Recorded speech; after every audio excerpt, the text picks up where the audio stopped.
For 2 years, Donald Trump Jr. has lived at the very heart of the Russia story, which we now know was a conspiracy theory. For attending a meeting with a Russian lawyer nobody's ever heard of, he has been accused of betraying his country. Many suggested he would die in prison. We now know that none of that was real. They were lying, or they were being hysterical. Either way, it was not true. It looks like he's not going to prison. Donald Trump Jr. instead joins us tonight. Donald Trump, thanks very much for coming on. So I can't recall the number of times I heard people predict that you would be indicted. You have not been indicted. You're not going to be indicted. I have not, but it's thousands, if not much more than that, Tucker. So what's the experience like? What's it like to be you right now? Listen, it feels great. I mean, because I was a big part of all of this going on. I'm the one that took the daily incoming, the nonsense. Now, at the same time, I'm also the person that was actually there, that was actually in the room. So I understand everything that went into it. I realized we didn't do anything wrong. Certainly, when you look at what the other side was doing, you realize that it was them, in fact, colluding, not us. We were doing a campaign. We were functioning like any campaign would, and that's what we did. So it was difficult to watch. It was difficult to watch what they're trying to and have been trying to do to my father for 2 years. And it's really the Democrats with their media lackeys creating a narrative that they want to be true because they couldn't explain the outcome of the last election. My father won. He was able to speak to the American people. He's been able to move the needle for them in a way that Barack Obama couldn't come close to doing. But by the way, it's not just a partisan issue. Bush couldn't have done it either. My father's done incredible things. He's done things for working class Americans. You have all-time low African American unemployment, all-time low Hispanic unemployment, all-time low female unemployment. And he's doing that with this bubble around him for 2 years. Think of what he could do without that noise. So what I never understood is why not, if you don't agree with the policies of the administration or of the campaign before it on trade or immigration, pick a topic, why not debate them? The Russia stories seem to subsume all of that. No one was talking about the details of any policy. Some policies weren't even being affected as a result of it, weren't getting done. Why not have like a conventional political debate? Because the Democrats can't win with their ideas. With the issues and the things that they want to push, they don't work. They tried that under Obama. They're trying that with the Green New Deal. The only problem is we don't exactly have $93 trillion to spend to say you're going to take a bus to Hawaii. That doesn't work. Their ideas do not work, and they recognize that. So the way to try to combat that is to demonize a guy who's getting it done with ideas that they can't stand. And that's what my father's been doing, Tucker. He's been doing it day in and day out. The Russia story wasn't simply about your father. It was about the people around him, very much including you. I mean, you were a major figure in this narrative, as they say. Yeah, because I was the needle in the haystack, Tucker. We handed over our emails. I did 27-something hours of testimony in front of congressional committees. And you know what happens?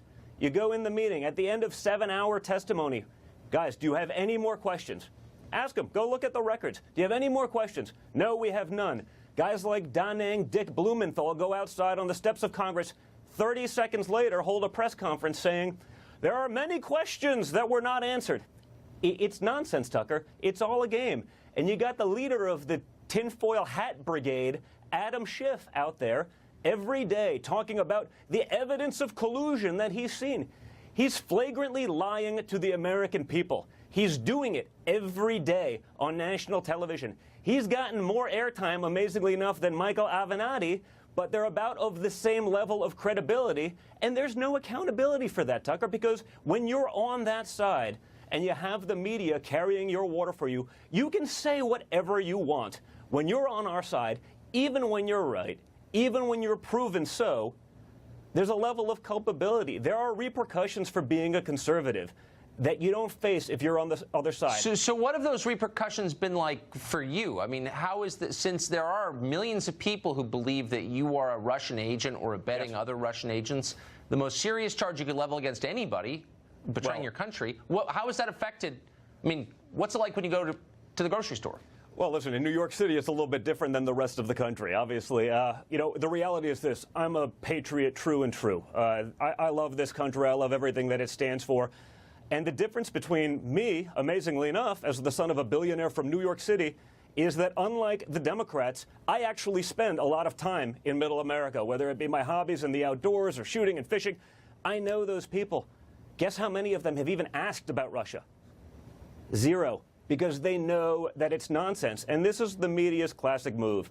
They take the narrative that they understand in their little New York and D.C. bubbles, and they try to sell that to the rest of the country. But the rest of the country gets it. You know what they see? They see manufacturing jobs coming back to this country. They see their wages rising for the first time in decades. They see the stock market and their 401ks at all-time highs. They see all-time low unemployment. What is the Democrat platform is do the opposite of anything that Donald Trump has done. If Donald Trump came out today in favor of oxygen, the left would be against it. Do they really want to reverse the successes that we have seen? Do they really want to reverse all-time low unemployment numbers for all the minorities listed? Well, so can that conversation, I mean, can we begin the conversation about policy now? And what happens since, I mean, presumably at some point they're going to acknowledge reality, which is Mueller cleared the administration of collusion charges. Yeah. So well, I what happens now? That. I doubt they ever do that because it's not their style. And again, there's no accountability on their side. That said, there's two things that have to happen. I think we have to look into how this all started. Okay, this didn't start with some FBI agent, a door kicker. This started with the lawyer bureaucrats at the top of the FBI working with Hillary Clinton, Fusion GPS, Christopher Steele, Peter Strzok. Those people need to be looked into. This was the greatest farce ever perpetrated on our democracy. It's a disgrace, and it's a stain on our Constitution. We have to fix that. Then, what I'd like us all to get together. Let's start working.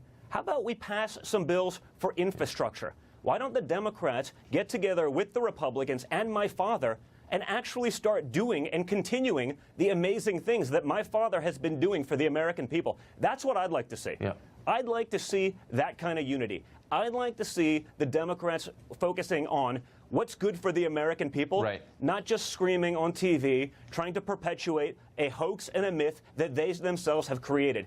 Because the media and the Democrats have no credibility right now. The Adam Schiffs of the world have no credibility right now. And it's going to take years for them to gain that back if they don't try to actually do something to effectuate change and to get things moving for the American people. Again, my father did amazing things with all of this stuff going on, with this cloud over his head. Imagine what he could do if you let him do his thing. They may want to sit this one out. Maybe jump on the Trump train. Let's get this thing going, and let's keep the winning, because we can do it. Look at what's going on. Maybe they'll wake up and realize it. We'll see. Don Trump.